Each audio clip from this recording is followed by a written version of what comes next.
Amis fermiers, amis fermières, bonjour, bienvenue à la ferme, bienvenue sur Cocotte TV. Aujourd'hui, je vous présente une souris qui se prénomme l'Anéon, qui nous provient d'Ozone. Alors, souris qui est un petit peu enflammée. Enflammée est un bien grand mot, bien évidemment. C'est le côté exagération de la présentation, hein, rassurez-vous.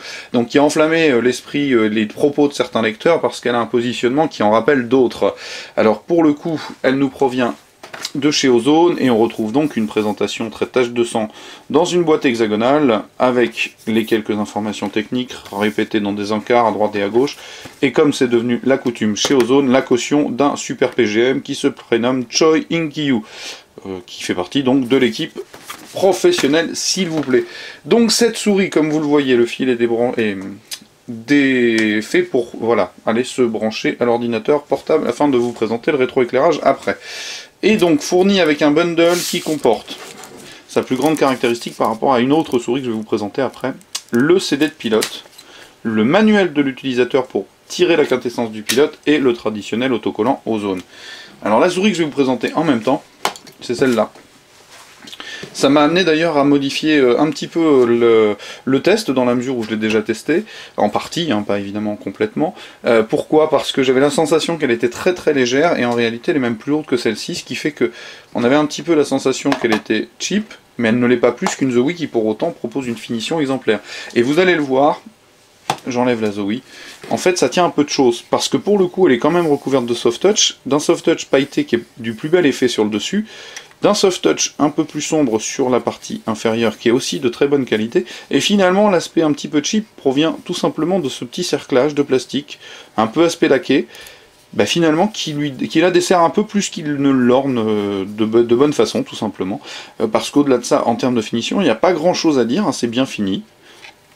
La preuve en est, il n'y a pas des bavurages ratés, on est vraiment sur quelque chose d'équivalent. C'est finalement ça, tout simplement cette présence de plastique un petit peu inférieure qui fait que la souris présente presque moins bien, mais je dis presque parce que ça ne l'est pas en réalité. Donc je disais, un soft touch pailleté avec une coque qu'on connaît puisque c'est ni plus ni moins que la FK, donc ambidextre, des clics qui n'appellent pas de critique, une molette full caoutchouc, blanche, légèrement crantée, dont le défilement est tout à fait agréable, pas de sensation caoutchouteuse, les crans sont à peine assez marqués, un bouton qui pourra être programmé, comme vous le voyez il est illuminé puisque là pour le coup elle est en vert. Sur les parties latérales, donc qui proposent juste un évidement central, on retrouve deux boutons, pardon, excusez-moi, à droite, deux boutons à gauche, donc elle aura exactement le même défaut que la Zowie, c'est-à-dire que du côté pouce, pas de souci, du côté index, celui-là très facile d'utilisation, celui-là un peu plus difficile parce qu'il imposera véritablement de replier le doigt. Maintenant, en termes de poids, c'est autour de 120 grammes, je ne l'ai pas encore pesé, donc une souris assez légère, mais finalement presque moins que celle-ci, qui était pesée à peine 90 grammes si je ne m'abuse, donc l'un dans l'autre, on est sur des souris toutes simples, qui marchent plutôt pas mal. Alors, en dessous, on va retrouver le même principe que la Zowie, à savoir deux grands patins, et un capteur. C'est la seule inconnue que j'ai par rapport au capteur, et dans les informations techniques d'ailleurs, un capteur 6400 dpi. Je ne sais pas si c'est un Avago, a priori à 6400 j'aurais tendance à dire que non, ce sera peut-être le défaut. Bon, en tout cas, on verra dans le temps. Ce qui est certain, c'est que ça glisse tout seul, ça marche très bien, c'est pas plus désagréable qu'une Zowie, donc qui avait une très bonne note, et elle a un support logiciel, puisque du coup les boutons sont programmables, à contrario de la Zowie qui n'a pas de bouton programmable. Donc, je vais couper la lumière quelques instants, histoire que vous puissiez voir la déco et la molette qui s'illumine. Je rallume.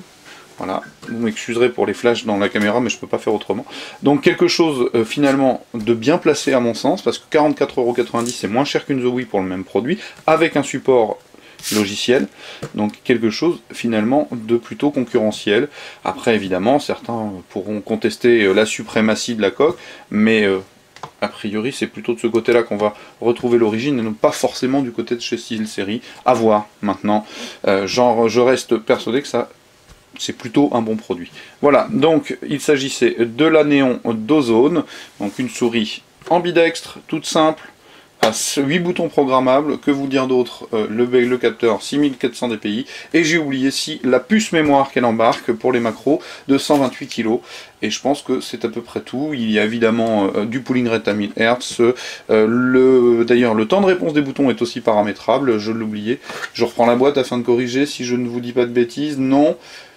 j'ai fait le tour. Je vous invite à venir lire le test écrit pour les sensations de glisse sur les différents tapis, qui paraîtra très prochainement, et je vous dis au revoir, et je vous dis je vous souhaite, pardon, décidément, une bonne journée.